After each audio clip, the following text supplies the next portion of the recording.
À partir d'aujourd'hui et jusqu'au vendredi 3 juillet prochain, SCO News vous propose une rétrospective de la saison 2008-2009 d'Angesco. Du mardi au vendredi, vous pourrez suivre les meilleurs moments de l'exercice précédent sous forme de best-of.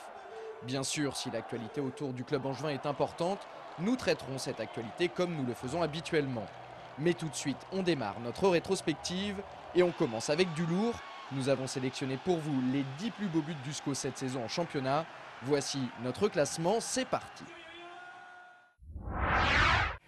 En 10e position, et c'est assez rare, on retrouve un défenseur. Au départ de l'action et après une course de 80 mètres, Bruno Ekwelemanga est à la réception de ce service millimétré de Jean-François Rivière pour son premier but en professionnel. La 9e place de notre top 10 revient à Paul Aloé-Folou. L'attaquant camerounais sollicite ici un 1-2 avec Vinicius avant de placer une frappe décroisée au premier poteau. C'était contre Brest lors de la 23e journée de Ligue 2. 8e de notre classement, Paul Aloé-Folou avec cette fois-ci un superbe numéro de funambule face au tourangeau Alexandre Dujeu qui doit encore en avoir le tournis. C'est sans doute la plus longue phase de jeu gagnante du SCO cette saison. C'était contre Boulogne lors de la 15e journée. Cette action est un modèle en termes de temporisation et de conservation du ballon. Au final, ça fixe et déstabilise la défense adverse. En temps réel, ça dure 36 secondes, il y a 12 passes et 27 touches de balle.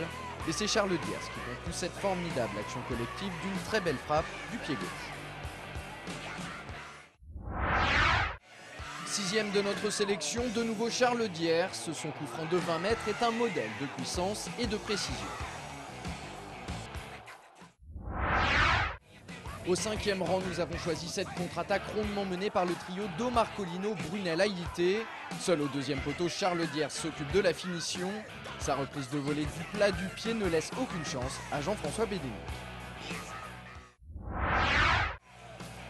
Paul Aloé-Folou s'invite au pied du podium.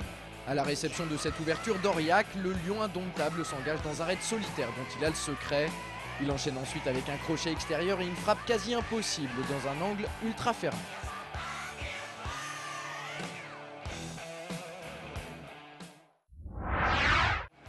Fluidité, simplicité, jeu en triangle à une touche de balle, frappe en première intention de Charles Diers qui fait mouche. Ce mouvement de grande classe méritait bien la 3e place.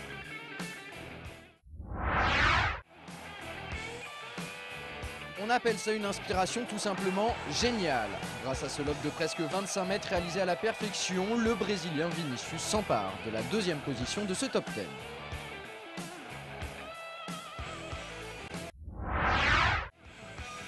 Ce n'est pas pour rien qu'il a été élu meilleur joueur de Ligue 2. Et oui, c'est bien évidemment Paul Aloé-Folou qui se hisse sur la plus haute marche du podium.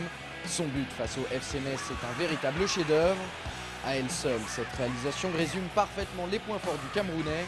Accélération, percussion, facilité technique et sens du but. Il n'y a qu'une chose à dire, bravo Polo.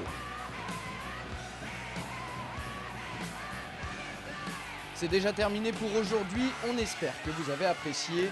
On se retrouve demain pour la suite de nos best-of. Au programme, une nouvelle avalanche de buts.